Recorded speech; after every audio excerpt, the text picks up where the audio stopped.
Bonjour à tous. Bienvenue dans ce webinaire juridique qui est consacré aux professionnels de sites internet, aux créateurs de sites web, mais plus largement à tous les professionnels qui travaillent autour des sites internet. Ce matin, on va parler droit, on va parler règles juridiques. Je vais vous faire part de ma pratique en tant qu'avocate et puis je vais vous donner des conseils, des solutions pour voilà, mieux vous en sortir, mieux sécuriser votre activité au plan juridique. Peut-être pour ceux qui ne me connaissent pas, n'hésitez pas à me le dire dans le chat. Déjà, présentez-vous, n'hésitez pas à me dire qui vous êtes. Et moi, je vais prendre un petit temps pour me présenter également. Est-ce que vous m'entendez tous bien? Est-ce que c'est OK au niveau du son et de la visio? Ouais? Tout est OK? Super. Bon, très bien. Alors, je vais prendre un petit temps pour me présenter et puis ensuite, je vous donnerai peut-être aussi le temps de me dire qui vous êtes. On regardera un petit peu quels sont vos métiers. Donc, pour ceux qui ne me connaissent pas, je suis donc Élise Guillaudis, je suis avocate. Je travaille du côté de Grenoble.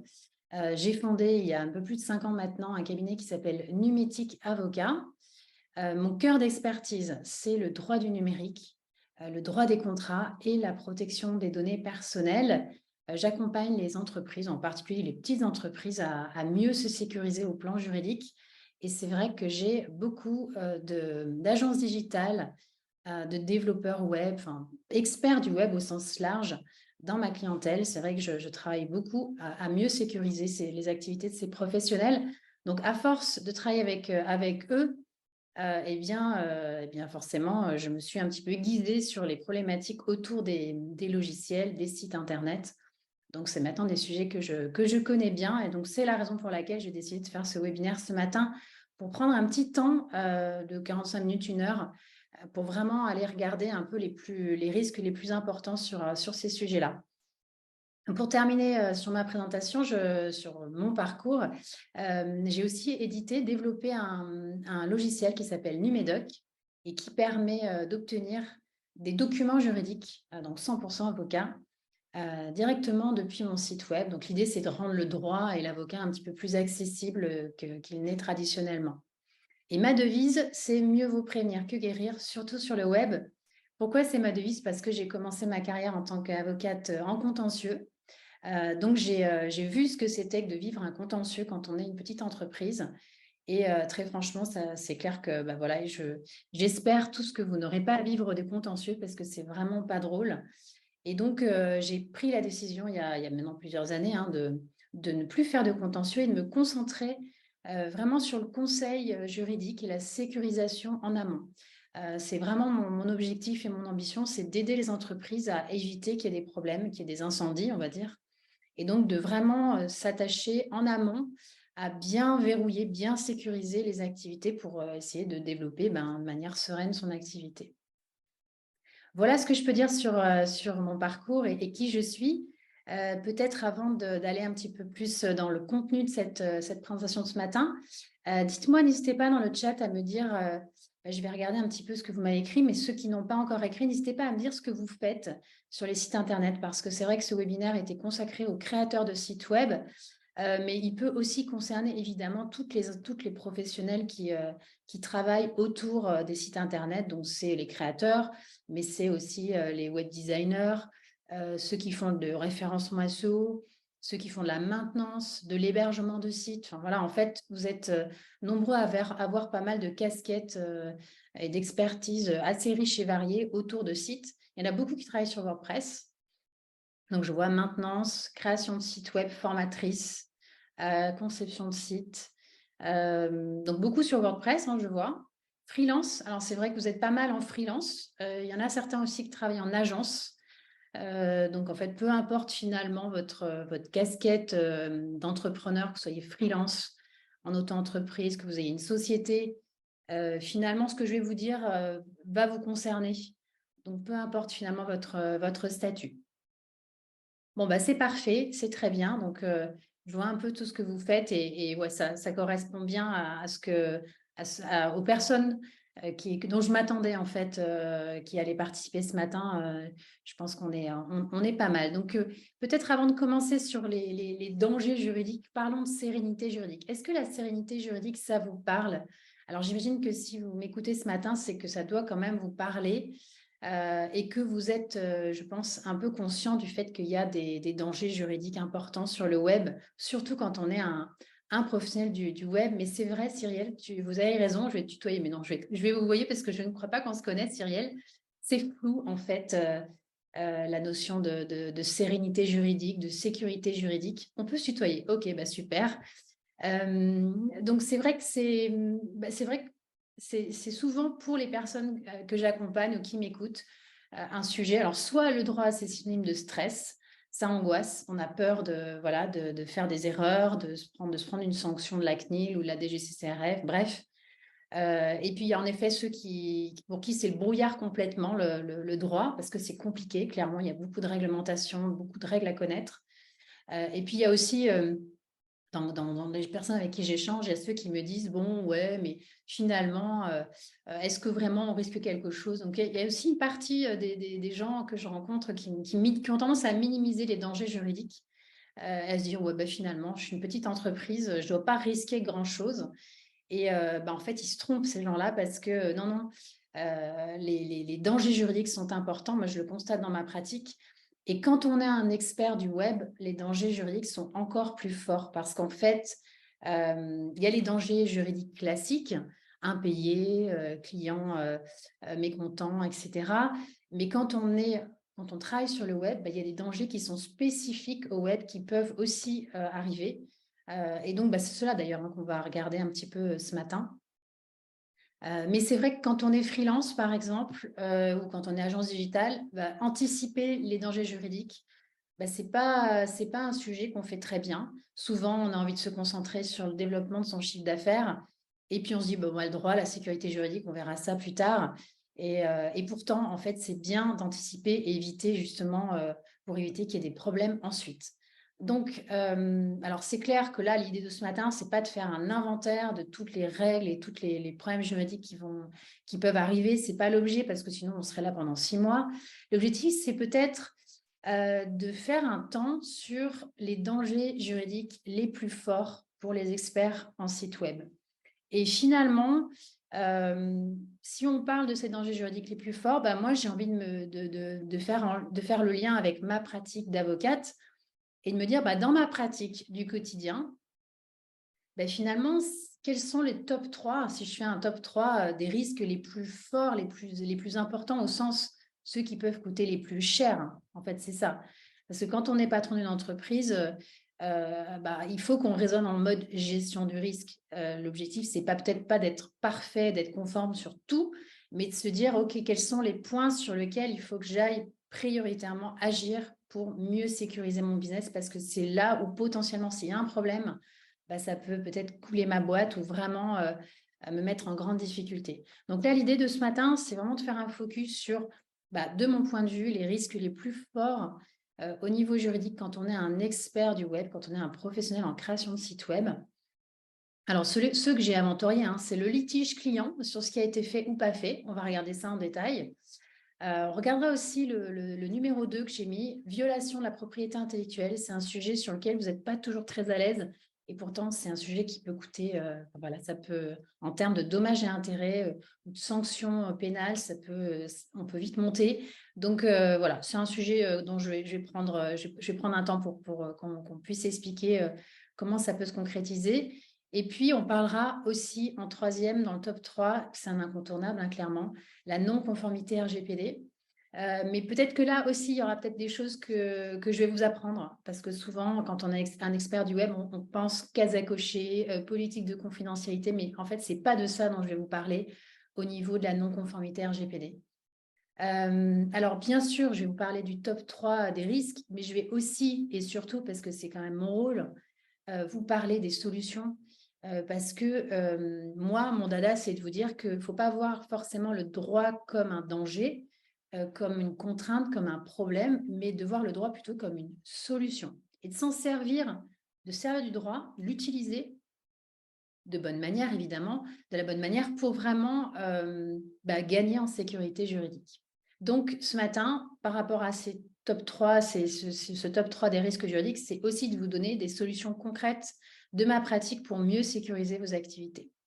Voilà, écoutez, on va commencer par le danger juridique numéro 1, le litige client sur ce qui a été fait ou pas fait.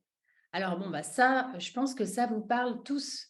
Alors soit parce que vous l'avez déjà vécu, soit parce que vous avez déjà entendu un copain à qui c'est arrivé et que vous savez qu'un jour, à un moment donné, ça va peut-être vous tomber dessus. Donc, l'idée, c'est de faire un petit focus sur ce danger juridique numéro 1. Alors, je l'ai représenté par cette image-là. C'est vrai que c'est assez classique quand on crée un site internet, ou du moins quand on intervient pour un client autour d'un site internet. C'est assez classique d'arriver à une situation où le client ne va pas être content. Ce n'est pas ce qui était convenu, ou ça plante, le site bug, ça rame. Voilà, c'est des choses qui peuvent vous arriver. Et l'indicateur juridique, le warning, celui auquel il faut faire attention, c'est je reçois un courrier ou un courriel, un mail, c'est une notification écrite, de mécontentement du client. Alors bon, là, c'est concrètement, si je prends des exemples, c'est par exemple le client pour lequel vous faites un site web. Et puis, finalement, le client, quand il a son site, il se rend compte que ça ne correspond pas à ce qu'il attendait, ce qu'il espérait.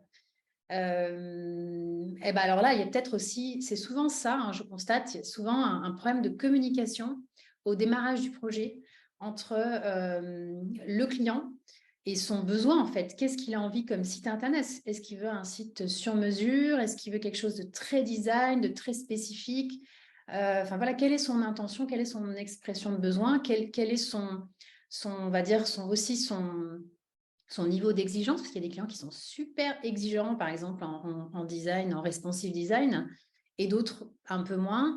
Donc, prendre un temps pour se dire peut-être que finalement, il faut que je sois un petit peu plus explicite et que je sois attentif à l'expression du besoin, et que je m'assure que finalement, ce que je vais lui proposer corresponde bien à ce qu'il souhaite, de manière à ce que la communication soit vraiment optimum, et que vous n'ayez pas de déconvenus et de surprise sur finalement, je pensais qu'il voulait ça, mais en fait, comme on n'en a pas vraiment clairement parlé, aujourd'hui, on se retrouve dans une situation où le client n'est pas content.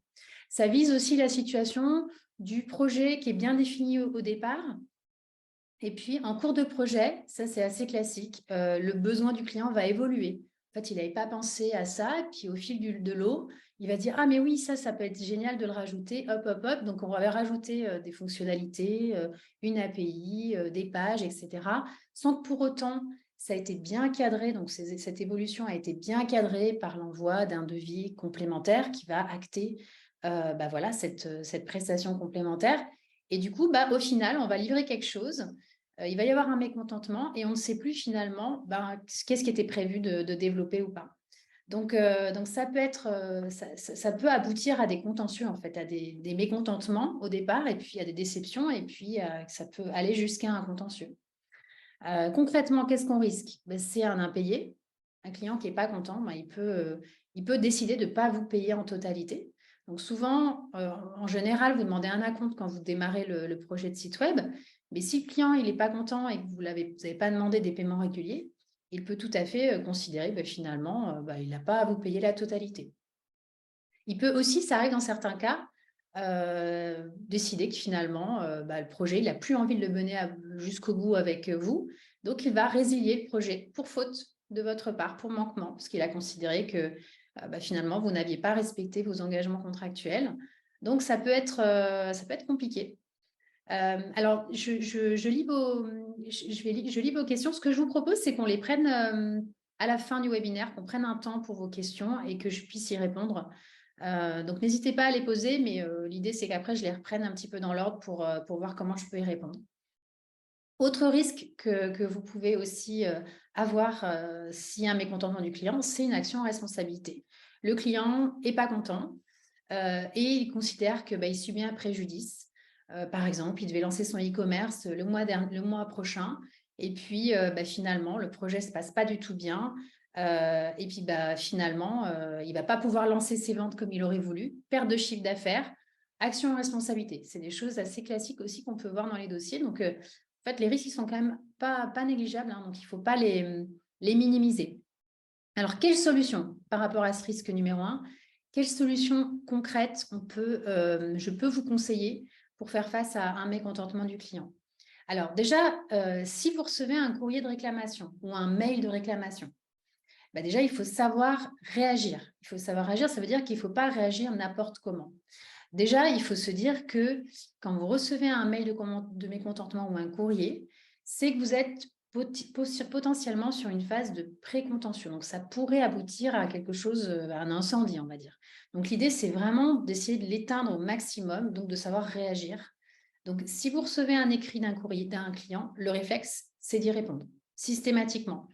En revanche, il ne va pas falloir y répondre tout de suite à chaud. D'accord? Il faut prendre le temps de rassembler les éléments du dossier et de préparer, de construire une réponse écrite qui soit claire de la manière la plus claire possible et qui soit construite argument par argument. On va répondre point par point au grief du client. Donc voilà, vraiment, l'idée, c'est vraiment de répondre au client à son mécontentement en disant, voilà, voilà ce qui était prévu. Donc, on rappelle ce qui était prévu et voilà ce qu'on a fait pour répondre finalement à la prestation. Ensuite, ce que je vous conseille, moi, dans ce courrier en réponse, c'est de ne pas mettre de l'huile sur le feu, c'est-à-dire quand même de terminer votre mail en proposant un échange avec le client pour faire un point sur la situation. Et ce que je vous recommande, c'est ensuite de préparer cet échange avec le client. Le préparer, c'est-à-dire que il faut que vous préparez, comment dire, il faut que dans votre tête, avant d'échanger, vous décidiez, vous sachiez où vous voulez amener le client. Plan A, plan B. Vers quoi vous voulez l'amener? Est-ce que vous voulez l'amener vers une sortie du projet? Donc, on va résilier amiablement le projet. Et si oui, à quelles conditions? Ou est-ce que vous voulez le persuader qu'on peut quand même continuer le projet, mais on va peut-être recadrer un petit peu les conditions du projet, etc. Donc là, l'idée, c'est vraiment de préparer finalement des plans et d'avoir plan A, plan B pour que on puisse préparer aussi les retours du client lors de cet échange. Et ensuite, une fois que l'échange a eu lieu, donc l'idée, c'est de proposer une porte de sortie ou du moins une solution qui soit satisfaisante au client, d'accord, qui ne rajoute pas l'huile sur le feu. Et suite à cet échange, c'est de pouvoir aussi mettre par écrit ce qui a été convenu, en disant, voilà, cher monsieur ou chère madame, je fais suite à notre échange de ce jour, au cours duquel je vous ai proposé telle solution. J'ai bien noté votre accord pour faire ça. Donc, l'idée, c'est vraiment de formaliser dans un mail ou dans un écrit, quel que soit l'écrit, hein, mais c'est bien le mail. Je trouve que ça reste quand même assez souple et ça permet quand même d'acter les choses. Donc, moi, je vous conseille plutôt d'agir avec le mail. Et l'idée, c'est d'acter par écrit ce qu'il a été convenu avec le client. Donc voilà, ça, c'est comment réagir finalement face à un courrier de réclamation. L'objectif étant qu'on évite d'aller au contentieux. Et si vous recevez un deuxième courrier, si vous voyez que vos tentatives amiables ne suffisent pas et que finalement, ça n'améliore pas la situation, dans ce cas-là, ce que je vous conseille, c'est de prendre contact avec un avocat pour avoir son avis, son conseil, de ne pas attendre trop. Parce que quand on attend trop, souvent, on se retrouve avec des dossiers qui sont devenus un peu trop brûlants. Et quand ils arrivent entre les mains d'un avocat, c'est un peu trop tard. Ou peut-être qu'on aurait pu faire des choses en amont pour peut-être mieux sécuriser, consolider le dossier avant que ça parte au contentieux. Donc voilà, si vous voyez que la situation ne s'améliore pas, n'hésitez pas à aller voir un avocat. Payer 1 heure de consultation, par rapport à l'enjeu du dossier, c'est peut-être pas, le genre vaut peut-être la chandelle. Ensuite, mon conseil, c'est aussi d'adopter des réflexes en amont pour sécuriser tout futur problème. C'est-à-dire se dire, finalement, j'ai eu un problème avec ce client, comment je peux pour mes autres clients essayer de mieux sécuriser les choses en amont. Et là, ça va être au niveau, donc se servir du droit comme un allié, comme un outil pour mieux sécuriser les choses. Donc, voilà les 3 réflexes dont je vais vous parler. Premier réflexe super important, c'est vraiment de prendre le temps de bien définir précisément le périmètre de ce que vous allez faire pour ce client dans votre devis. Donc, ça va aboutir à des devis qui sont quand même assez longs, mais ce n'est pas grave.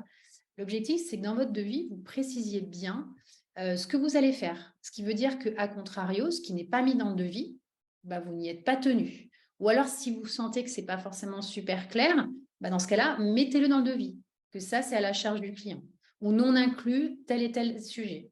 Donc là, par exemple, dans le devis, l'idée, c'est de pouvoir dire, bah, tiens, est-ce que le client, il a rédigé un cahier des charges ou est-ce qu'il n'est pas arrivé avec un cahier des charges et est-ce que c'est vous, en tant que professionnel du web, qui l'avez aidé à rédiger son cahier des charges?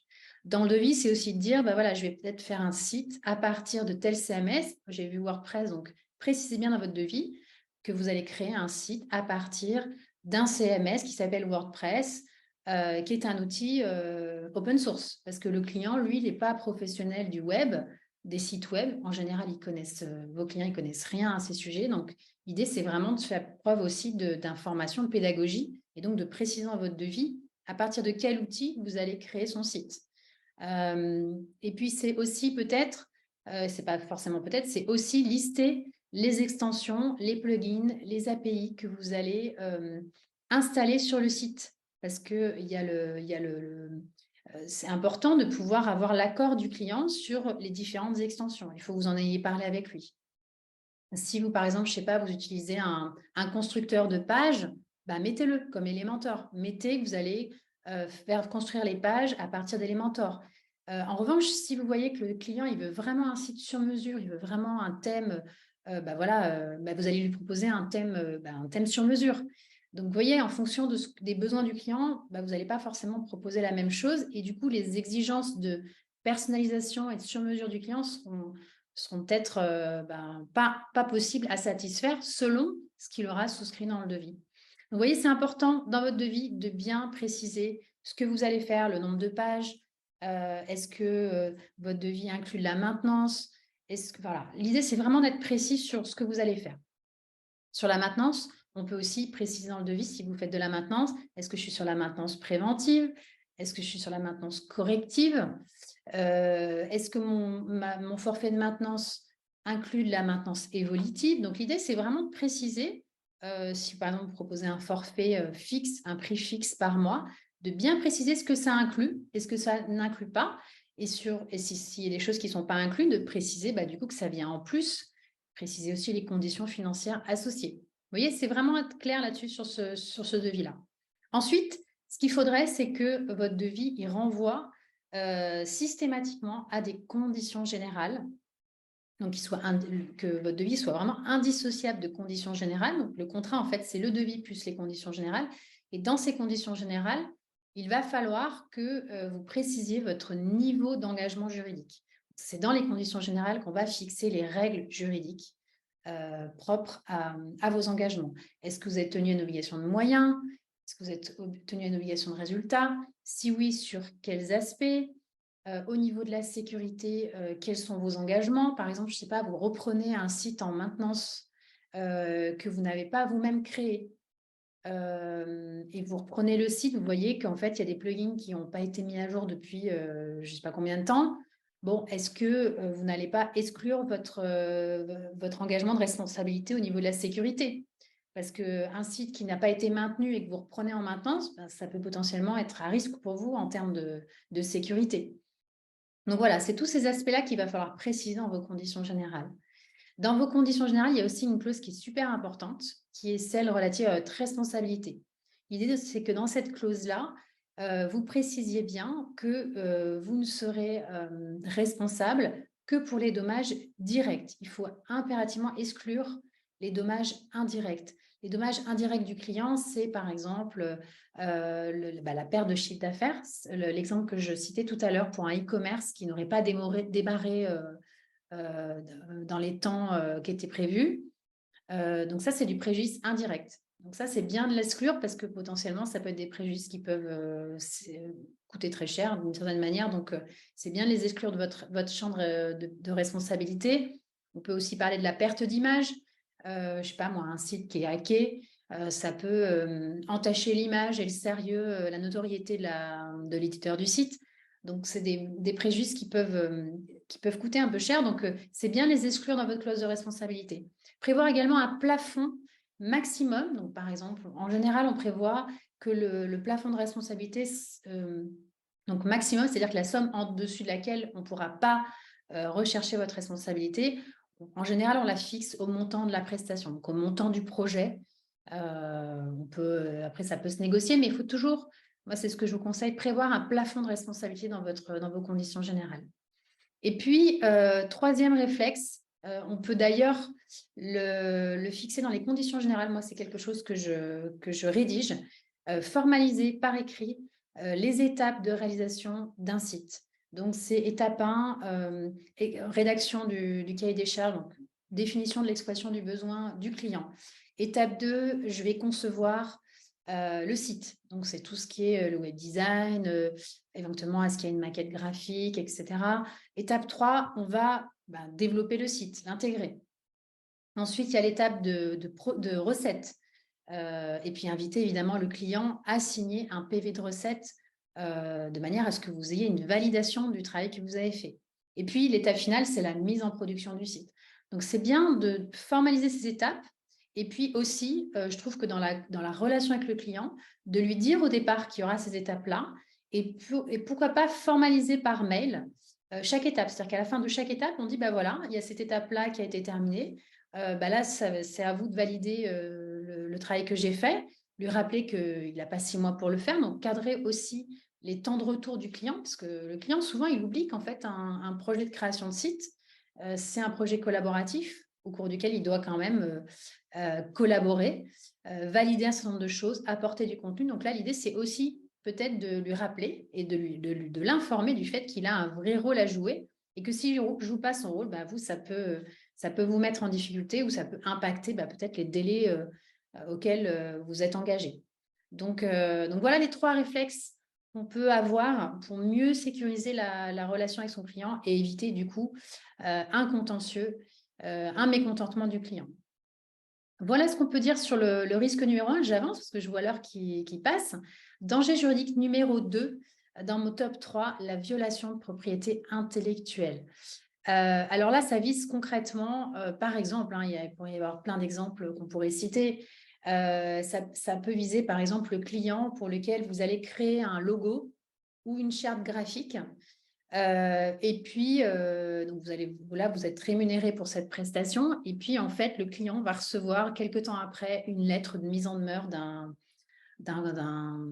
tiers, d'une société tiers, qui invoque en fait une contrefaçon de sa marque ou de sa charte graphique.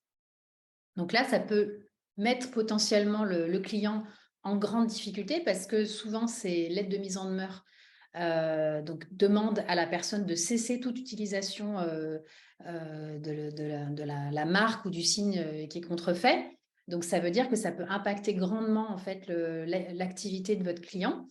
Et puis, du coup, vous, ça peut vous retomber dessus par ricochet. D'accord? Donc, ça, c'est des sujets qui sont quand même très, très sensibles.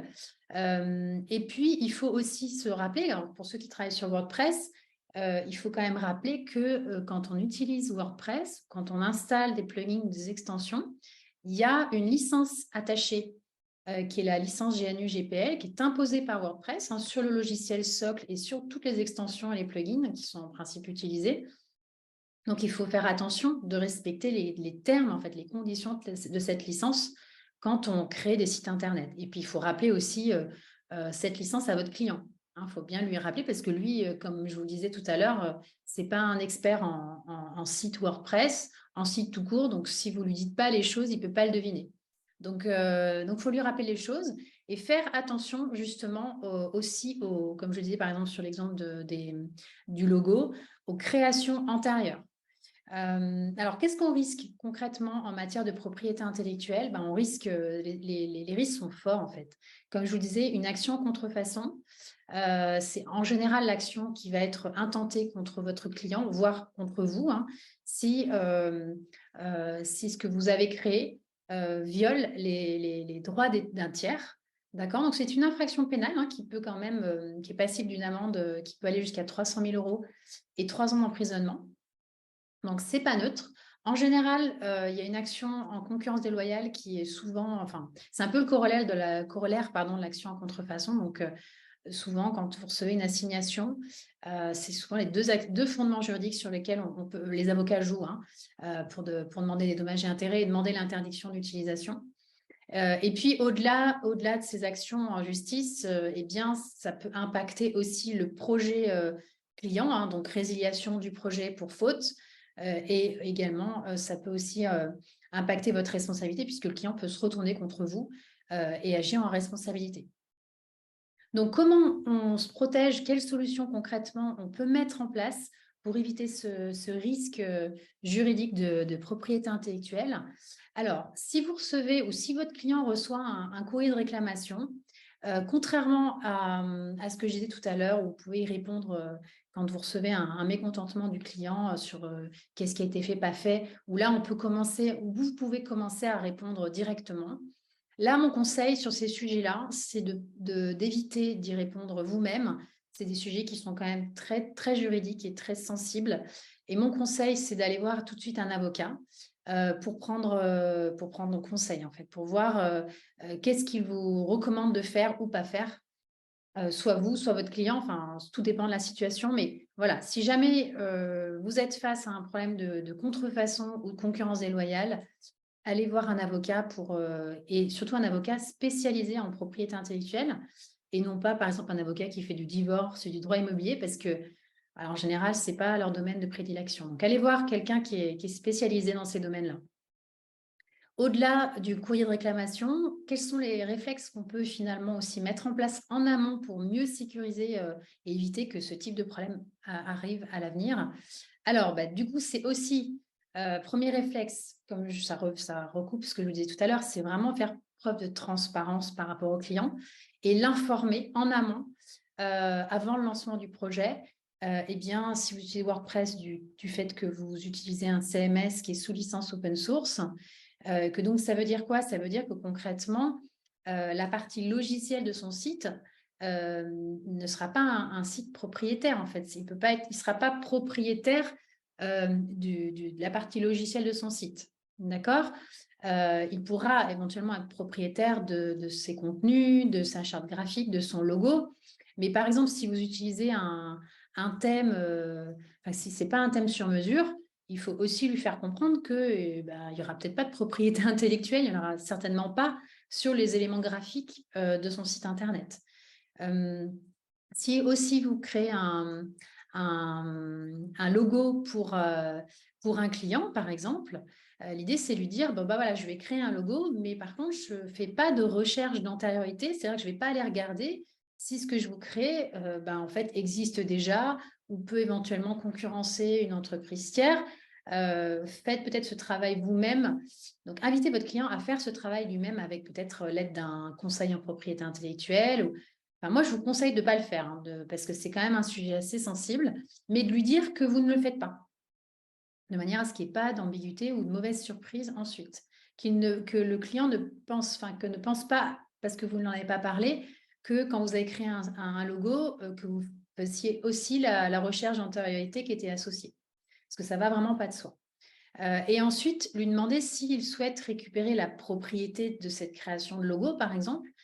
Et s'il souhaite récupérer la propriété, eh bien, il va falloir lui faire signer un contrat de cession de droits d'auteur. Parce qu'en fait, quand on veut céder les droits de propriété intellectuelle sur une création, notamment une création graphique, eh bien, il y a un formalisme à respecter qui est prévu par le Code de la propriété intellectuelle. Donc, en fait, on doit prévoir ça dans un contrat de cession de droits d'auteur qui doit prévoir des mentions bien spécifiques.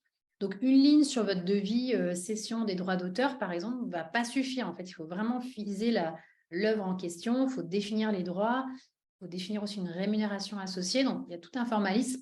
Donc, si vous avez prévu avec votre client de céder les droits, eh bien, prévoyez du coup un contrat de cession de droits d'auteur. Insérez aussi dans vos conditions générales une clause sur la propriété intellectuelle. Donc, si vous faites du site sur WordPress, précisez-le dans votre clause sur la propriété intellectuelle.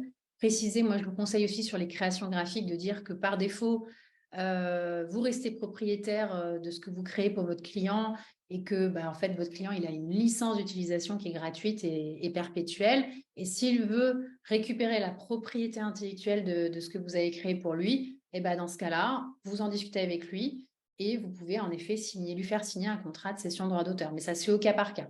Et donc, le principe, c'est que vous restez quand même propriétaire des œuvres. Voilà, ça, en tout cas, c'est des sujets sur lesquels il faut quand même que vous soyez au clair dès le départ, vous avec vous-même, et puis après, avec vos clients, vous puissiez en discuter avec lui. Donc, prendre le temps de parler de tous ces sujets avec votre client en amont pour éviter des déconvenues et des mauvaises surprises.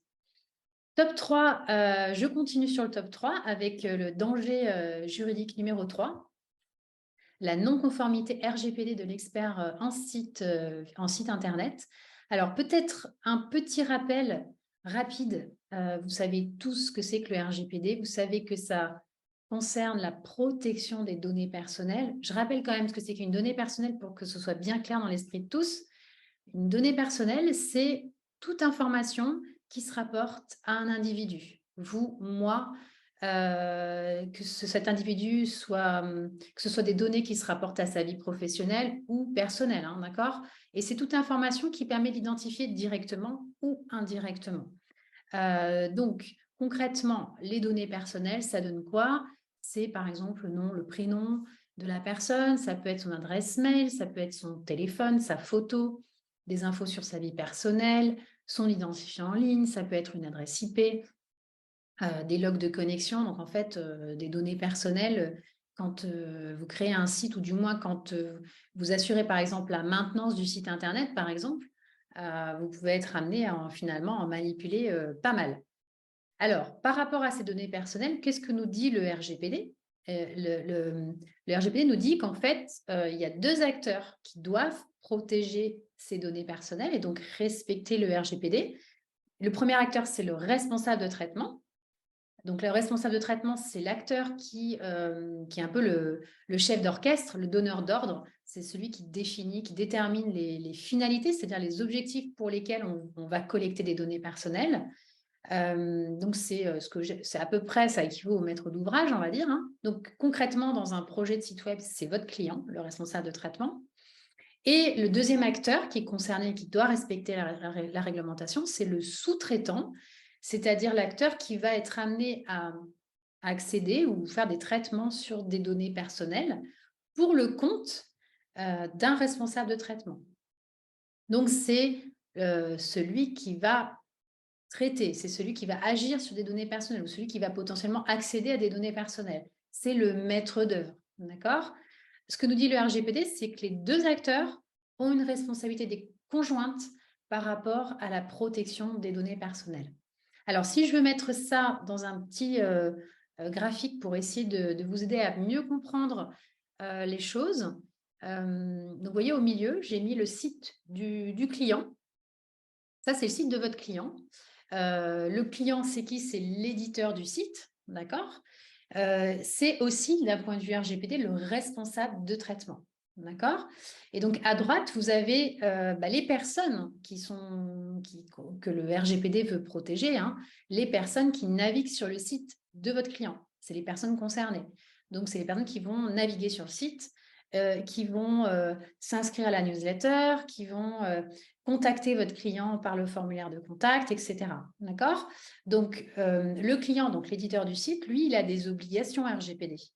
C'est ses propres obligations à l'égard de ces personnes. Il doit les informer par une politique de confidentialité, il doit recueillir leur consentement par une case à cocher dans certains cas, etc., etc. Donc, en fait, le responsable de traitement, il a ses propres obligations à l'égard de ces personnes. Et vous, en tant qu'expert en création de site ou en maintenance de site, hein, parce que c'est souvent quand on fait la maintenance de site ou quand on intervient sur le site qu'on va être amené à accéder. On peut potentiellement, quand on va au back-office du site ou quand on intervient sur le serveur, on peut accéder aux données personnelles des internautes. Et donc, c'est dans ce cadre-là, finalement, que l'expert en site est le sous-traitant RGPD. D'accord? Donc, l'expert du site, lui, va intervenir sur les données personnelles lorsque, par exemple, ils refont le site, il assure sa maintenance ou son hébergement. il va faire des sauvegardes, des migrations, il va supprimer les données. Donc, il va faire des opérations sur des données personnelles. Et c'est à ce titre-là, en fait, qu'il est sous-traitant et qu'il a des obligations RGPD spécifiques. Et je sais, en vous parlant, que c'est des sujets qui sont assez peu compris par les experts du web, ce qui est bien dommage d'ailleurs. Donc, c'est aussi pour ça que je prends un temps pour expliquer les choses, parce que c'est important que vous preniez conscience du fait que vous êtes des acteurs de traitement de données personnelles forts, puisque vous avez accès en fait aux données personnelles des sites de vos clients. D'accord? Donc, à ce titre-là, vous, en tant qu'expert de site, vous avez des obligations RGPD spécifiques qu'il ne faut pas confondre avec les obligations RGPD de vos clients à l'égard des personnes concernées. D'accord? Donc, votre client, il est responsable de traitement, il a ses propres obligations RGPD, et vous, en tant qu'expert du site, vous êtes sous-traitant et vous avez des obligations spécifiques. Alors, l'objectif, ce n'est pas aujourd'hui de vous faire la liste complète de ces obligations spécifiques. Je ferai peut-être un webinaire, d'ailleurs, si ça vous intéresse sur ce sujet-là, pour vraiment aller dans le détail de qu'est-ce que vous devez respecter et faire ou pas faire au niveau RGPD quand vous faites de la maintenance de site, par exemple. Mais je vais peut-être faire un focus rapide sur deux d'entre elles, qui pour moi sont des obligations spécifiques hyper importantes, qu'il faut voir comme des obligations, mais aussi comme un outil de protection. C'est pour ça que j'en parle en termes de solutions pour mieux sécuriser votre business. Et je veux notamment parler de l'accord de sous-traitance RGPD à faire signer à chaque client. Alors, cet accord de sous-traitance, donc c'est un document obligatoire. Ça veut dire que pour tous vos clients, vous devriez leur faire signer, en même temps que le devis et aux conditions générales, cet accord de sous-traitance RGPD. Donc, c'est une obligation RGPD, mais au-delà du fait que c'est une obligation, comme je vous le disais, pour moi, c'est l'outil le plus intéressant à exploiter pour vous sécuriser, vous, dans la relation avec vos clients en matière RGPD. Parce que dans cet accord, c'est là où vous allez fixer les obligations, vous allez en fait écrire quelles sont mes obligations RGPD et quelles sont les obligations RGPD de mes clients. En gros, on va vraiment essayer de lister ce sur quoi vous pourriez éventuellement demain engager votre responsabilité sur les données personnelles, par exemple en matière de sécurité, d'accord, des données personnelles, et ce qui incombe finalement à votre client. Donc, s'il y a un problème qui est en lien avec une obligation de votre client, vous ne pourrez pas être tenu pour responsable. D'accord? Donc, c'est ça qui est intéressant dans cet accord, c'est vraiment de fixer les choses noir sur blanc et donc de voir cet accord comme un outil pour sécuriser votre responsabilité d'un point de vue RGPD. Dans cet accord, on va aussi préciser le type de données personnelles sur lesquelles vous pouvez être amené à travailler dans le cadre de la refonte d'un site, de la maintenance d'un site ou de l'hébergement d'un site. On va aussi définir les instructions de traitement. C'est-à-dire qu'en fait, le principe, c'est que vous ne pouvez pas intervenir sur des données personnelles sans instruction documentée de votre client. Donc ça, c'est un principe important. Ça veut dire que vous ne pouvez pas, je ne sais pas, moi, par exemple, utiliser les données personnelles pour, par exemple, faire intervenir un sous-traitant dessus. Par exemple, je ne sais pas, vous voulez sous-traiter une partie de la prestation à un de vos copains qui est développeur et qui va avoir accès au site Internet. Là, vous allez donner un accès aux données personnelles du site de votre client à un sous-traitant. Ça, vous ne pouvez pas le faire sans l'accord et sans les instructions de votre client. D'accord? Donc, c'est pour ça que c'est important dans cet accord de sous-traitance de pouvoir vraiment fixer les règles du jeu. Existe-t-il un modèle d'accord de sous-traitance? Je réponds à cette question tout de suite et puis ensuite, on ira peut-être prendre un peu de temps là-dessus un peu plus tard à la fin du webinaire. Oui, la CNIL met à disposition des modèles. Vous avez aussi un modèle sur du registre de sous-traitance. Alors, en fait, c'est les modèles de la CNIL. Le problème, c'est que les modèles de la CNIL ne sont pas forcément toujours très facilement exploitables. Donc, allez les voir et regardez s'ils vous conviennent. Mais c'est vrai que par expérience, par exemple, les registres de sous-traitance, ceux de la CNIL sont un peu compliqués. Donc, quand moi, j'ai un client qui me demande de l'aider sur cette partie-là, j'ai une méthode qui est peut-être un petit peu plus pragmatique ou un peu plus simple, entre guillemets, et je fonctionne par fiche de traitement. C'est-à-dire que je leur dis, votre registre sous-traitance, on va faire une fiche par activité, création ou refonte de site, maintenance, hébergement, je ne sais pas, après ça peut être marketing. Et dans chaque fiche d'activité, on va aller ensuite définir le type de données personnelles sur lesquelles vous pouvez travailler, les traitements sur les données personnelles. Est-ce qu'il y a des données qui sont transférées éventuellement en dehors de l'Union européenne? Quelles mesures de sécurité vous avez mis en place? Est-ce qu'il y a des sous-traitants en cascade qui peuvent accéder aux données? Donc, en fait, l'idée, c'est vraiment de répondre à une liste de questions très précises par type d'activité. Donc voilà, après, mais allez voir les modèles, hein, ça peut être intéressant en tout cas de voir si vous pouvez les utiliser. Donc voilà, je vous ai mis 2 obligations spécifiques du sous-traitant. Il y en aurait d'autres sur lesquelles je pourrais évidemment attirer votre attention, mais voilà, je m'arrête là pour ça. Qu'est-ce qu'on risque concrètement? Alors ça, en général, vous savez ça, qu'au niveau du RGPD, il y a des sanctions fortes qui sont prévues par les textes. Alors, ce sont des maximums, d'accord? Donc, la CNIL, qui est l'autorité de contrôle, si demain, elle constate, elle peut vous contrôler à tout moment, mais ça peut aussi venir d'une plainte d'une personne ou, par exemple, d'un problème de sécurité, je sais pas, un site qui se fait hacker. Et du coup, ça va déclencher un contrôle de la CNIL et qui peut, si elle constate une irrégularité, vous sanctionner. Vous sanctionnez votre client, hein. Comme je vous le disais, vous êtes responsable conjoint. Donc, c'est compliqué parce que vous pouvez pas mettre, enfin, il faut être vous conforme à RGPD pour aussi permettre à votre client d'être en conformité. Donc, si vous n'êtes pas en conformité RGPD, vous pouvez mettre aussi en risque votre client. C'est ça aussi qu'il faut se dire. Donc, la CNIL, évidemment, elle a une marge d'appréciation hein, quand elle voit un dossier, quand elle constate des irrégularités. Elle ne va pas forcément condamner de la même manière une toute petite entreprise et un GAFAM, d'accord? Donc, évidemment, elle va apprécier, mais elle va aussi être sensible au degré de gravité. C'est-à-dire, si elle voit qu'un site a été mal sécurisé ou qu'il y a vraiment des gros problèmes, il n'y a pas d'accord de sous-traitance, que vous n'avez pas de registre, là, pour elle, c'est des sujets qui sont des irrégularités fortes. Donc, elle pourrait tout à fait prononcer une amende. Les 2 sujets, sachez-le quand même, les 2 sujets de prédilection de la CNIL actuellement, c'est les manquements de sécurité en matière de site. Elle a quand même rendu pas moins de 15 mises en demeure en 2022 pour des sites web mal sécurisés. Et puis, il y a un autre sujet, alors je n'aurai pas le temps d'en parler ce matin, mais on pourra faire un webinaire si ça vous intéresse sur ce sujet-là, parce qu'on pourrait s'y attarder 1 heure. C'est le sujet des traceurs qui font partie des axes prioritaires de contrôle de la CNIL actuellement. Et puis, je terminerai peut-être avant de passer aux questions-réponses sur les points de vigilance RGPD sur les sites de vos clients. Je vous en ai mis 10 pour que sur ces sujets-là, vous ayez vraiment... je vous aide à acquérir peut-être les bons réflexes ou du moins de lâcher les mauvais réflexes. Donc, première chose, premier point de vigilance, on l'a vu à l'instant, ne travaillez jamais sur un site client sans accord de sous-traitance RGPD signé.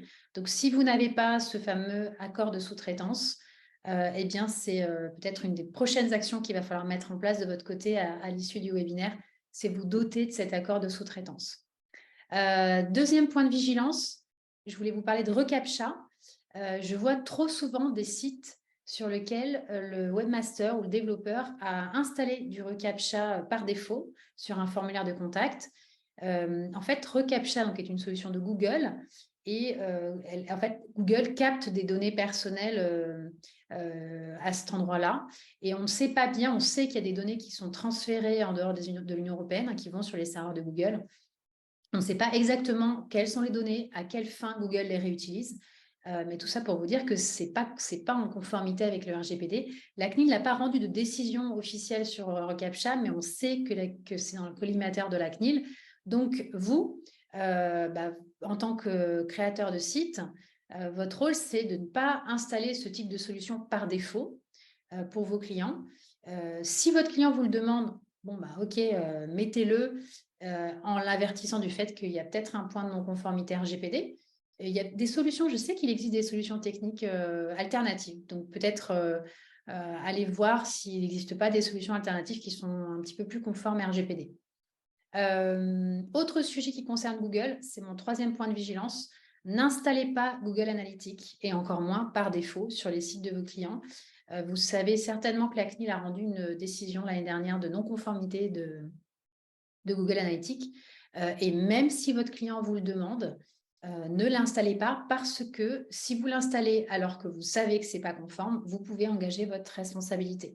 Donc, si vraiment le client veut absolument son Google Analytics, eh bien, dites-lui de passer par quelqu'un d'autre ou de le faire lui-même et proposez-lui une solution de mesure d'audience comme Matomo. Moi, je conseille, moi j'utilise moi-même Matomo pour mon site. Donc, c'est une solution qui marche quand même, somme toute, assez bien, alors qui n'est peut-être pas dans les niveaux de potentiel de fonctionnalité de Google Analytics. Enfin, quand même, ça joue quand même son rôle de mesure d'audience. Donc, on peut s'en sortir avec Matomo et non plus Google Analytics. Autre réflexe, n'installez pas de plugin qui collecte des données personnelles sans autorisation du client. Je vous ai dit qu'en démarrage de projet, il faut qu'on se mette d'accord, faut vous mettre d'accord avec vos clients sur la liste de plugins. Et surtout, quand vous installez, vous paramétrez les plugins, assurez-vous bien qu'ils ne collectent pas de données personnelles autres que celles qui sont absolument nécessaires et en toute transparence avec votre client. D'accord ? Autre point de vigilance qui concerne également Google, et ça, je sais que vous n'êtes pas tous à l'avoir en tête, téléchargez bien les polices fontes de Google et stockez-les pour éviter que, en fait, à chaque fois, donc si vous utilisez la version web de Google Font, à chaque fois qu'il y a un internaute qui clique sur le site, il y a des données comme l'adresse IP qui partent aussi sur les serveurs de Google. Et on sait aujourd'hui que ça, ce n'est pas conforme. Hein. C'est un peu le même raisonnement que pour CAPTCHA et Google Analytics. À partir du moment où les données sortent de l'Union européenne et qu'elles vont vers des pays comme les États-Unis qui ont une législation qui est moins protectrice que le RGPD, ça pose un problème de non-conformité aux instances européennes. Donc, voilà, ça fait partie des bonnes pratiques du web qu'il faut de toute manière intégrer pour éviter de vous mettre en risque et de mettre en risque vos clients. Vous ne fournissez pas, c'est mon 6e point de vigilance, ne fournissez pas aux clients ces documents RGPD, c'est-à-dire les mentions légales, les politiques de confidentialité sur son site. C'est au client, en tant que responsable de traitement, de rédiger ces documents. Et s'il ne sait pas le faire, ou parce que voilà, il n'a pas forcément, il n'est pas au fait de ses propres obligations RGPD, eh bien, conseillez-lui d'aller d'aller voir un avocat, d'aller voir un expert du droit. Mais c'est trop des sujets sensibles. Vous savez qu'une politique de confidentialité, il doit y avoir des mentions RGPD bien précises dedans.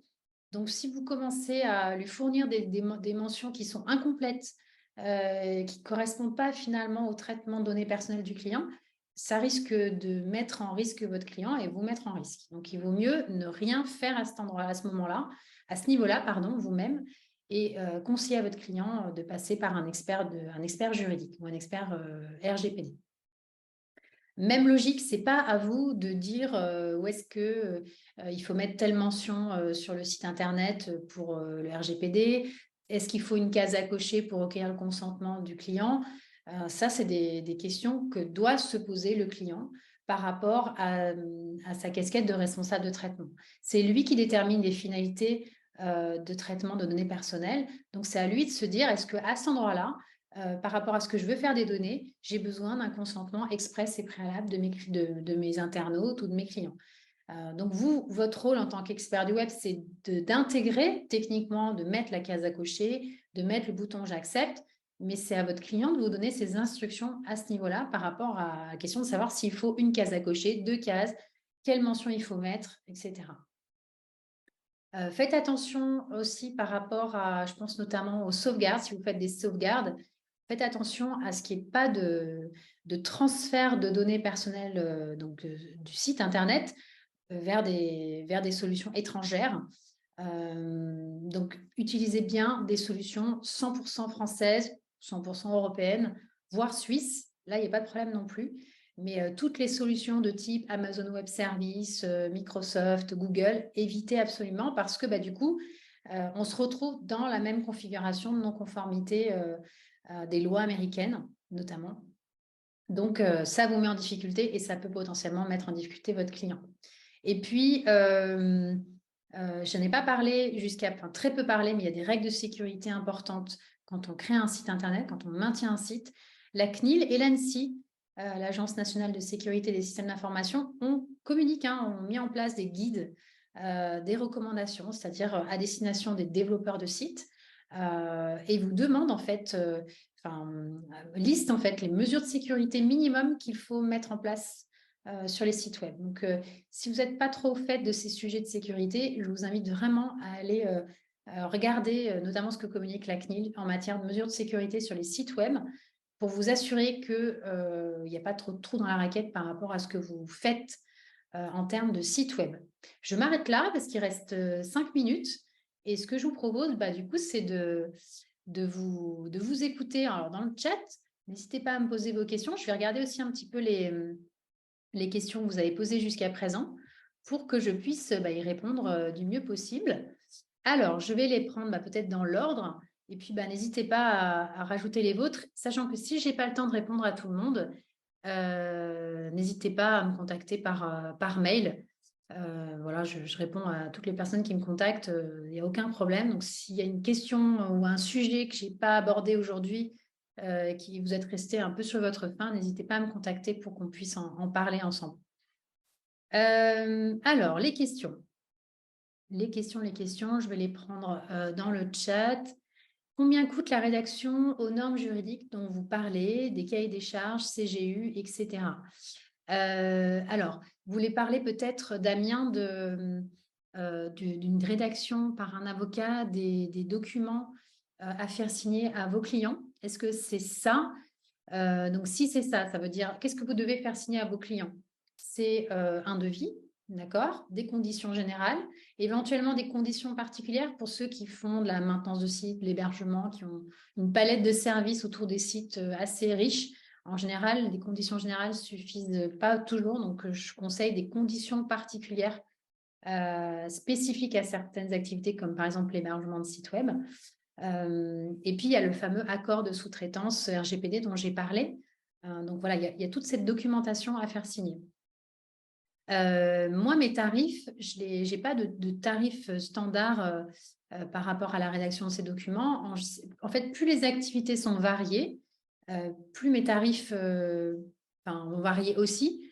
Si vous faites que de la création de site, ça sera ma rédaction et le temps que je vais y passer sera moindre que si vous avez des activités comme une agence digitale en mode 360, vous faites du marketing, de l'animation de réseaux sociaux, du référencement SEO. Donc, en fait, parce que plus vous faites d'activités, plus il y a de sujets juridiques qui vont s'ajouter et donc plus la rédaction peut être ardue du côté d'un rédacteur juridique. On va dire qu'en général, pour avoir un contrat vraiment qui couvre toutes ces activités, on est entre 1500 et 2500 à peu près pour vraiment avoir quelque chose qui soit complet, qui soit adapté à vos activités. Moi, ce que je vous déconseille quand même, c'est d'aller prendre des conditions générales génériques sur Internet parce que très souvent, ce que je constate, c'est qu'elles ne sont pas adaptées à vos métiers du web et à vos métiers qui tournent autour des sites web. Donc, ce que je vous conseille quand même, c'est d'avoir, si vous voulez vous doter de documents juridiques, d'avoir des documents qui soient quand même adaptés à ce que vous vendez à vos clients. Alors, il y a Charlène qui me dit, lorsque je crée un site web, j'informe toujours mon client sur le RGPD. Bon, top.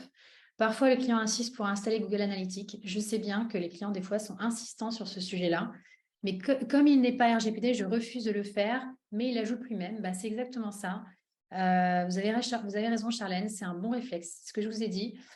Si les clients insistent là-dessus, je sais par exemple, j'en parlais la semaine dernière avec des développeurs qui me disaient que des fois, c'est les référenceurs, les experts en référencement SEO qui, eux, utilisent Google Analytics et pour pouvoir faire leur travail d'analyse des conversions, installent par défaut Google Analytics sur le site des clients.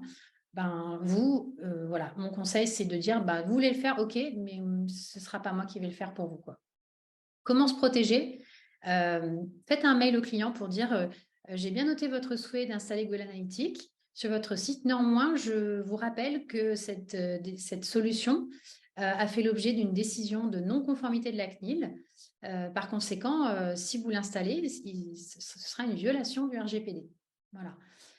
Donc, marquez-le noir sur blanc dans un mail pour que le client, au moins, il ait les infos clair et qui ne se disent pas, ah bah tiens, j'étais pas au courant, quoi.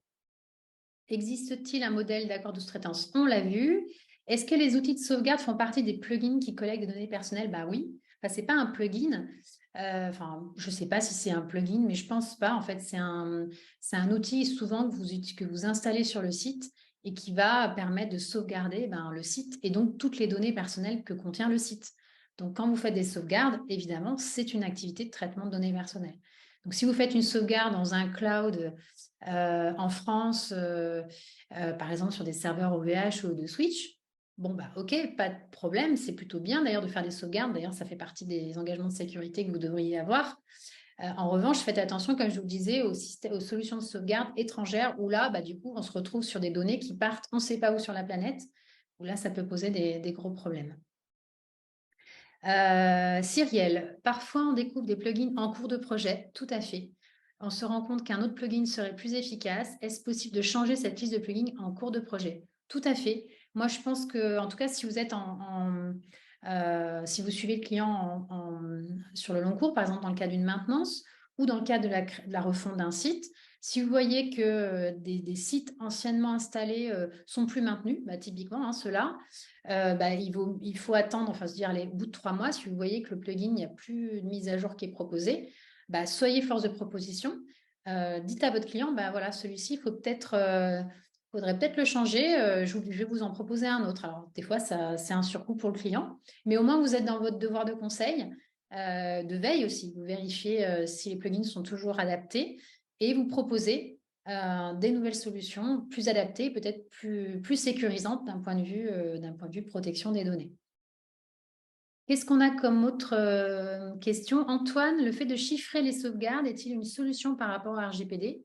Tout à fait. En fait, une de vos obligations en tant que sous-traitant RGPD, c'est d'assurer la confidentialité des données. Donc, il faut mettre en place les mesures qui sont destinées à assurer cette confidentialité. Donc, chiffrer les sauvegardes est une bonne mesure. Ce n'est pas forcément la seule, mais ça fait partie des mesures de sécurité et de confidentialité que vous devriez tous avoir quand vous travaillez sur les sites Internet. Cyrielle, si c'est au client de nous fournir les documents RGPD, si j'ai du mal à comprendre quelles sont nos responsabilités dans ce cas. Vous, votre responsabilité, c'est lui dire, je vous crée un site Internet.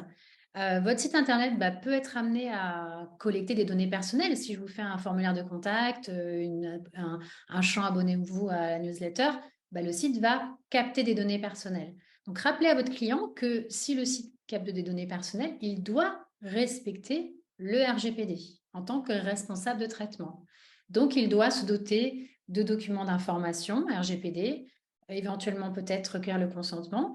Donc, c'est vrai que ce n'est pas simple parce que c'est souvent le client, assez souvent, croit que comme vous faites le site, c'est à vous de vous occuper de cette partie-là. Et ce que je constate, c'est que assez souvent aussi, vous, comme vous ne savez pas bien ce que vous pouvez ou pas faire sur ce sujet-là, parfois, à tort, vous acceptez pour faire plaisir au client de le faire. Sauf que moi, mon conseil, c'est de vous dire non, ne le faites pas parce que comme vous n'êtes pas un expert RGPD, en le faisant, vous pensez faire plaisir au client, le satisfaire, mais finalement, en fait, vous le mettez en risque. Parce que vous ne savez pas si la documentation que vous lui aurez proposée est complète, convient parfaitement en termes d'obligations RGPD. Donc, il vaut mieux ne pas le faire, rappeler au client qu'il a des obligations RGPD, lui dire que vous ne vous en occupez pas. En revanche, vous l'invitez peut-être à aller voir un partenaire juridique, un avocat, un expert RGPD qui va lui proposer une solution adaptée sur cette partie-là. En fait, votre client, c'est un peu un enfant, il faut l'éduquer et lui dire et lui rappeler ce sur quoi vous travaillez et ce sur quoi vous n'intervenez pas. Pour son bien, pour votre bien, mais c'est aussi pour son bien. Qu'est-ce qu'on a d'autre comme client? Mélanie, en tant qu'expert, n'avons-nous pas une obligation de conseil malgré tout auprès de notre client? Tout à fait. L'obligation de conseil et d'information, c'est une des obligations les plus importantes que vous avez. Pensez toujours que vous êtes un professionnel du web et du site et que votre client, c'est un profane, c'est-à-dire que lui, 9 fois sur 10, il ne connaît rien. Donc demain, s'il y avait un contentieux devant un juge, vous serez toujours, et la balance sera toujours déséquilibrée parce que le juge considérera que par défaut, c'est à vous d'informer, de conseiller. C'est pour ça que je vous disais que c'est important que votre devis soit le plus complet possible, que vous ayez des conditions générales et particulières, parce que dans votre document contractuel, c'est là où vous allez dire le client est informé. Moi, je l'écris dans les conditions générales que je fais pour mes clients. Par exemple, sur les traceurs, j'écris une clause, parce la Cour d'appel de Grenoble a condamné une agence de com en matière de traceurs là récemment, et j'ai modifié pour mes clients la clause sur les traceurs, et je l'ai écrit de la manière suivante, le client est informé que le site qui est réalisé peut être amené à collecter des données, peut utiliser des traceurs qui peuvent collecter ou accéder à des données personnelles, que le client doit dans ce cas respecter le RGPD. Enfin, voilà, j'ai fait une clause d'une quinzaine de lignes, mais parce qu'il y a un vrai sujet de responsabilité de l'agence de com qui, dans le dossier de la Cour d'appel de Grenoble que j'évoquais à peine là, en fait, l'agence a été condamnée pour manquement à l'obligation d'information sur les traceurs. La Cour a considéré que finalement, le professionnel du site est un professionnel qui doit informer le client du fait que son site peut être un outil de traitement de données personnelles, que le traceur peut aussi collecter des données personnelles et que par conséquent, la réglementation RGPD doit être respectée. Je passe aux questions suivantes. David, si les sauvegardes sont cryptées et envoyées sur des serveurs américains, quid de la conformité? Pour moi, il y a la question de la confidentialité. Donc, le fait que ce soit crypté, c'est bien. En revanche, pour moi, il y a un sujet, c'est le serveur américain. Parce que, comme je vous le disais, le principe, c'est que les données doivent rester au sein de l'Union européenne. À partir du moment où elles sortent de l'Union européenne pour aller dans des pays où les lois, comme aux États-Unis, où les lois sont insuffisamment protectrices des droits des personnes, on a un point de non-conformité actuellement au niveau européen. Donc, comme c'est les données des sites de vos clients, soit votre client est parfaitement au courant de ça et a donné son accord dans l'accord de sous-traitance RGPD, parce que moi, j'ai certains webmasters pour lesquels, dans l'accord de sous-traitance RGPD, j'écris que le client autorise, donc l'expert du site, à sous-traiter des prestations de traitement de données personnelles et éventuellement faire des transferts de données en dehors de l'Union européenne. Si c'est écrit dans l'accord de sous-traitance et que le client signe, à la rigueur, ça va à peu près. Mais vous voyez, il faut aller jusqu'à l'écrire pour obtenir l'accord du client, si vous le faites. Donc, c'est pour ça que c'est quand même, si vous pouvez utiliser des solutions suisses ou européennes, c'est quand même mieux que des solutions étrangères qui utilisent des serveurs américains. Mais alors, si on fait un site avec Webflow, par exemple, dont les sites sont hébergés par Amazon Web Services, ils ne sont pas conformes RGPD. Oui, alors Webflow, je ne connais pas, mais par exemple, je connais Wix. Wix, en fait, quand vous faites un site sur Wix, le problème, c'est que tout est hébergé chez Wix et ses amis, et que quand vous regardez la politique de confidentialité de Wix, vous vous rendez compte qu'en fait, les données qui sont collectées sur le site de vos clients vont partir aux quatre coins de la planète et on ne sait pas où. Donc, soit votre client, il est OK sur ça dès le départ. C'est pour ça que je vous disais au départ, il faut vraiment que vous informiez votre client de l'outil, du CMS que vous utilisez. Et moi, ce que je vous conseille, c'est d'éviter, dans la mesure du possible, d'utiliser des solutions de ce type-là, parce que ça vous met en risque et ça met en risque vos clients. Il vaut mieux utiliser du WordPress, ou après, vous pouvez choisir proposer, en fait, vous pouvez proposer un hébergement dissocié. Et donc, par exemple, faire appel à O2Switch qui propose des solutions d'hébergement qui sont très bien. Et au moins, on ne se prend pas la tête sur cette histoire de transfert de données. Laurent, j'entends bien le discours théorique sur le fait que le client doit réfléchir à tous ces aspects. Je suis bien d'accord, mais si notre cible est constituée de clients type artisan, sans stigmatiser, ils peuvent déjà avoir du mal à rédiger un email, alors ils ne peuvent pas comprendre et pas préparer tout cela. Que faire dans ce cas? Je suis bien d'accord avec vous, Laurent. Vos clients sont souvent des petites boîtes et les petites boîtes, comme vous n'êtes pas des experts RGPD, vous n'êtes pas des avocats, des services juridiques, donc je suis bien d'accord. Moi, mon rôle, c'est de vous dire que vous avez des obligations RGPD, que vos clients en ont. Et ce que je veux vous dire, c'est déjà, assurez-vous d'être OK, conforme sur vos obligations à vous. Rappelez à vos clients qu'ils en ont. Et mon conseil, c'est de vous dire, n'allez pas ne prenez pas la charge des obligations RGPD de vos clients. D'accord? Après, bien sûr, ce n'est pas satisfaisant, mais il y a un choix à faire entre vouloir faire plaisir aux clients et le mettre en risque et vous mettre en risque. Vous voyez ce que je veux dire? Pour moi, il n'y a pas photo. Il n'y a pas photo. En tout cas, je vous parle, je vous parle de quelque chose dont je suis convaincue. Après, voilà, je comprends bien que ce n'est pas simple pour des petits clients qui sont souvent largués sur ces sujets. Ce n'est pas simple de se dire, bah, ce n'est pas satisfaisant parce qu'on n'a pas de solution à leur proposer. Je suis bien d'accord. Mais peut-être que la solution, ce sera de travailler avec un partenaire expert RGPD ou un avocat qui va proposer d'intervenir directement auprès de votre client sur cette partie-là. Donc, c'est ça, c'est de lui dire, moi, je n'interviens pas. En revanche, j'ai quelqu'un qui va s'occuper de cette partie-là. Au final, le client sera content.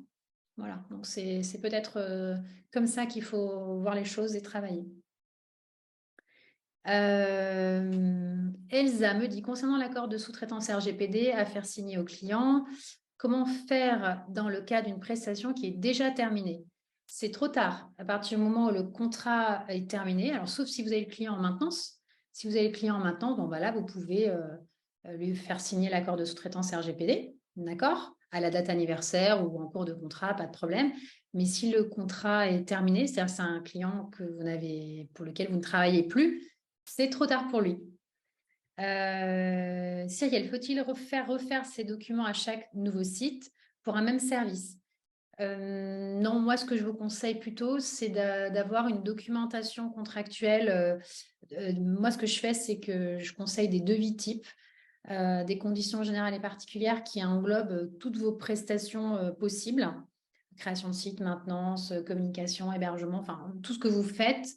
Et en fait, pour tous vos clients, quels qu'ils soient, vous envoyez toujours le devis qui renvoie aux conditions générales et particulières, de manière à éviter d'avoir 4-5 contrats différents à chaque fois. Donc, en fait, l'idée, c'est de se dire que vous allez avoir votre doc une bonne fois pour... va falloir la construire une bonne fois pour toutes, qu'elle soit complète et qu'elle soit adaptée à vos activités. Et ensuite, c'est le devis finalement qui va décrire ce que vous vendez aux clients. C'est là, en fait, finalement, où vous allez adapter les choses.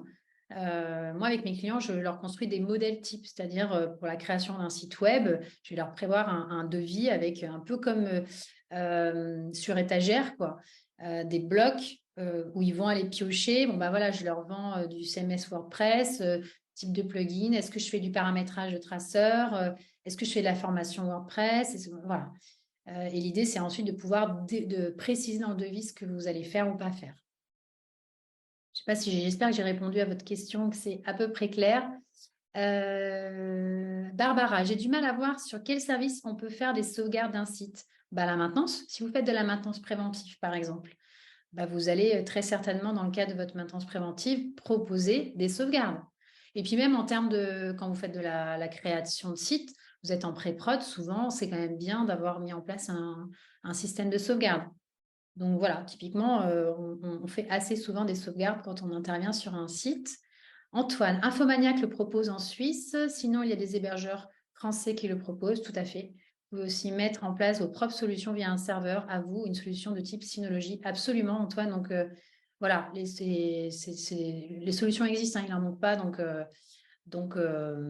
voilà, il ne faut pas se contenter uniquement des solutions étrangères à l'Union européenne ou à la Suisse. Jenny, y a-t-il le même type de règlement RGPD au Canada?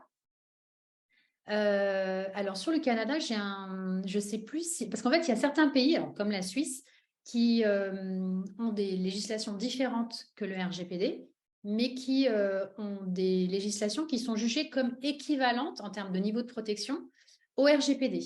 Donc, on fait l'objet d'une décision de la Commission européenne d'équivalence. Donc, par exemple, la législation suisse est jugée comme équivalente en termes de protection RGPD. Donc, ça veut dire que vous pouvez faire des transferts de données vers la Suisse sans problème. Le Canada, j'ai un doute. Je ne sais pas si sa législation est considérée comme équivalente ou pas. Il doit y avoir sur le site de la CNIL une carte interactive du monde sur laquelle vous pouvez voir les pays qui sont jugés équivalents, ceux qui sont les mauvais élèves, hein, comme par exemple les États-Unis ou la Chine. Et sur cette carte, vous allez très certainement voir si le Canada est ou pas un bon élève. Je crois que oui, il me semble qu'il y a une décision d'équivalence sur le Canada. Donc, s'il y a une décision d'équivalence, il n'y aura pas de problème pour faire des transferts vers des serveurs qui sont basés au Canada. Voilà, j'ai dépassé un petit peu mon temps, mais c'était important, je pense, de faire le clair sur tous ces sujets. J'espère que je vous ai éclairé votre lanterne. Pardonnez-moi cette expression. J'espère que c'est clair pour vous ce que je vous ai dit, que ça vous a apporté des solutions concrètes. N'hésitez pas à me dire ce que vous en pensez sur le chat. Et puis, je vous remets mon mail pour ceux qui souhaitent me poser des questions ou me contacter pour avoir un devis, faire un point sur vos activités. Mes premiers rendez-vous sont gratuits. Donc, je prends le temps de faire le point avec vous sur vos activités et voir éventuellement s'il y a des choses à faire ou pas. Je vous enverrai si ça vous intéresse un devis chiffré. N'hésitez pas à me contacter si vous avez des questions dans le cadre du webinaire, évidemment. Donc, à très bientôt à tous.